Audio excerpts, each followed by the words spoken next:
Welcome to ഐ+ daily current affairs. ഇന്ന് December 5. ഇന്നത്തെ പ്രധാന ആനുകാലിക സംഭവങ്ങൾ നോക്കാം.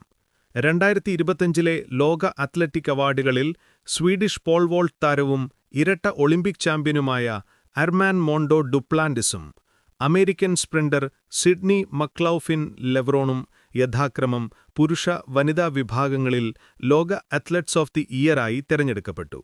പുകയില, സിഗരറ്റ്, പാൻ മസാല എന്നിവയുടെ GST നഷ്ടപരിഹാര സെസ്സിനു പകരമായി 2025 സെൻട്രൽ എക്സൈസ് ഭേദഗതി ബില്ലും 2025 ആരോഗ്യ ദേശീയ സുരക്ഷാ സെസ് ബില്ലും ലോക്സഭ പാസാക്കി.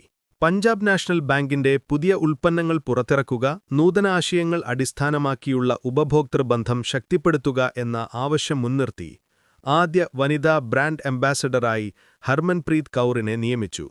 ഡെയിലി കറണ്ട് അഫയേഴ്സ് ലഭിക്കാൻ ഇപ്പോൾ തന്നെ ചാനൽ സബ്സ്ക്രൈബ് ചെയ്യൂ.